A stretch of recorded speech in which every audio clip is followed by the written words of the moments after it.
Welcome students. Today in this class of 12 I am going to explain applications of Gauss's law. Okay, are you ready for it? Yes. Okay. In previous class, I taught you Gauss's law. That means phi is equal to phi E is equal to 1 by epsilon naught into Q. Okay, this is the mathematical form of Gauss's law. Gauss's law is applicable only Gaussian surface, may be spherical, cylindrical, or any other shape. Okay,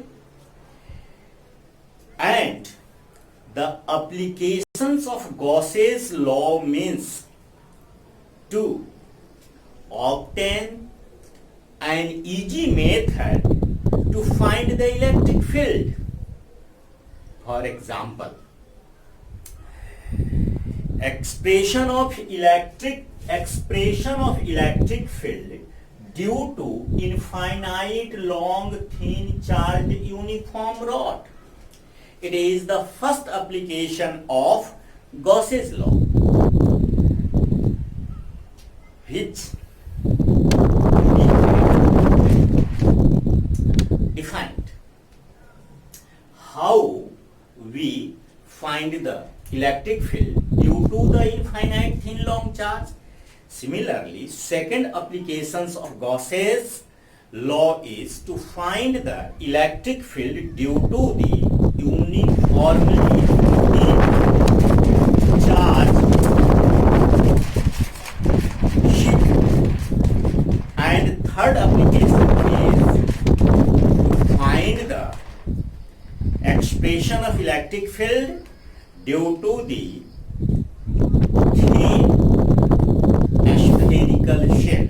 Okay, here first application of Gauss is explained. Okay, look here on the board. We assume that an infinite long thin uniform charged rod plus distributed over it due to effect of this charge, electric field E is produced. We have to calculate electric field at point P due to this thin rod. For this, we assumed a cylindrical Gaussian imaginary surface with a radius OP is equal to R and length L. Okay, whole Gaussian cylindrical surface is divided into three parts. Upward and down parts of the cylindrical surface has plane form, while one part is in curved. That means DS1 is curved, located on curved part. DS2 and DS3 is located on its plane part. DS2 and DS3 DS3 is perpendicular to the direction of electric field. Okay, while DS1 is DS is formed angle theta with respect to the electric field. Now we assume that d phi e be the if d phi e be the electric flux due to these small area elements.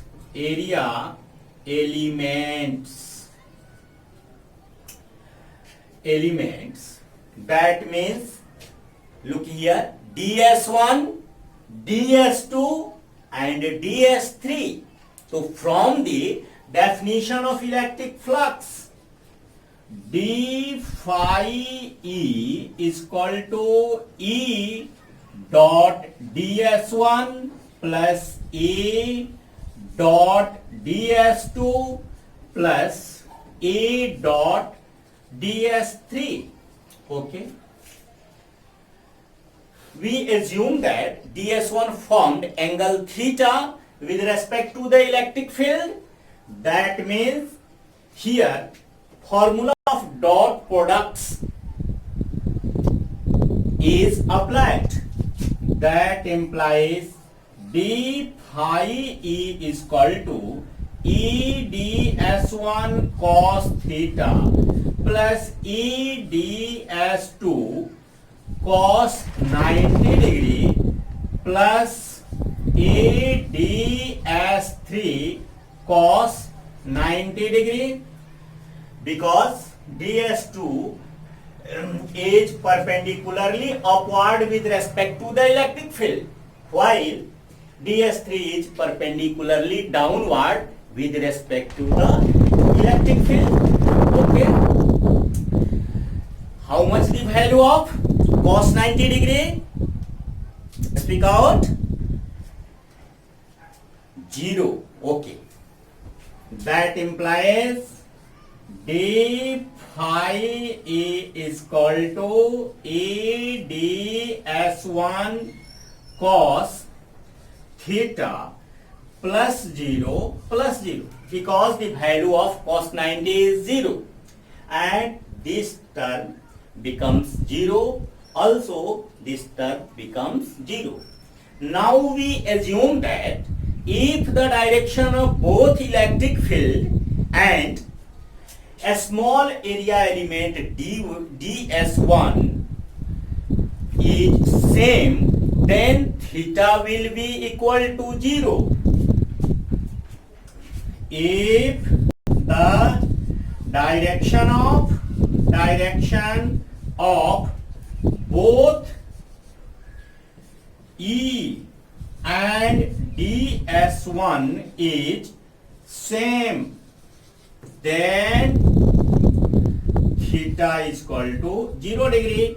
That implies d phi e is equal to E ds1 cos 0 degree. Okay, the value of cos 0 is 1. Therefore यह क्या हो गया, it will be happen d phi e is equal to E ds1. Okay, but this is the electric flux due to these small area elements.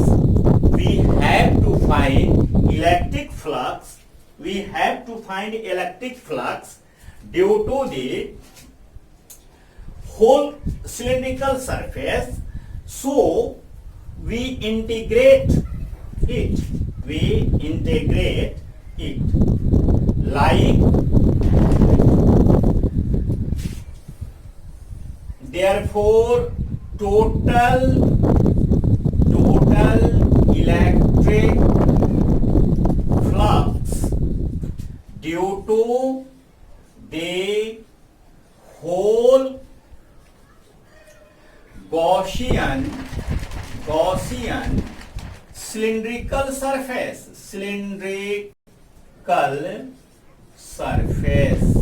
Okay.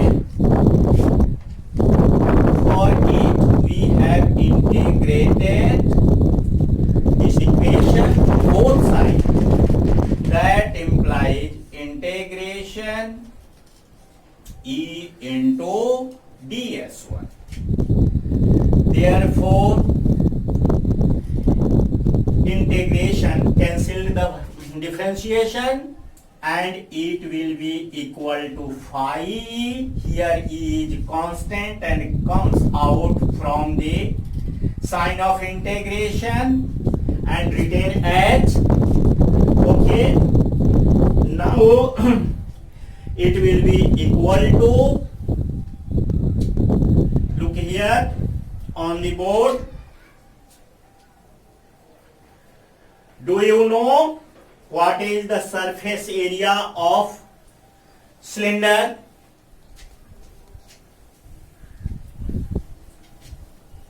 Okay, cylinder का surface area, that implies phi E is equal to E into S1. Okay, but here S1 is the surface area of cylindrical Gaussian surface. That means 2 pi RH. Okay, but here height of the cylinder is taken L. Therefore, phi E is equal to E into 2 pi RL. This is the equation 1. Okay, from Gauss's theorem, from Gauss's theorem, phi E is equal to 1 by epsilon naught into Q. Okay, here epsilon naught is permittivity in free space and Q is the total charge enclosed by the closed Gaussian surface. If lambda be a linear charge density, then lambda is equal to, if lambda be the linear charge distribution, then lambda will be equal to Q upon length. That means the charge distributed per unit length of the conductor. Therefore, Q is equal to lambda into L. Putting the value of Q, putting the value of Q, okay. Therefore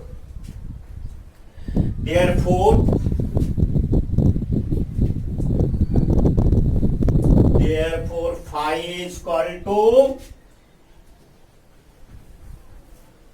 phi E is equal to 1 by epsilon naught into lambda into L. Okay, this is the equation 2. Here phi is equal to E into 2 pi RL, and this is the equation 1. Here phi is equal to 1 by epsilon naught into lambda L. This is the equation 2. LHS of both equations are equal to each other.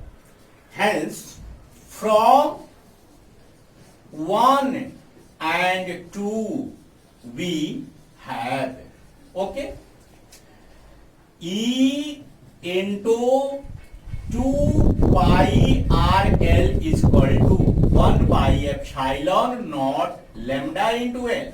This L is cancelled by this L. Therefore, that implies E is equal to 1 by 2 pi epsilon naught lambda upon r. This is the required expression of electric field due to the thin uniform long charge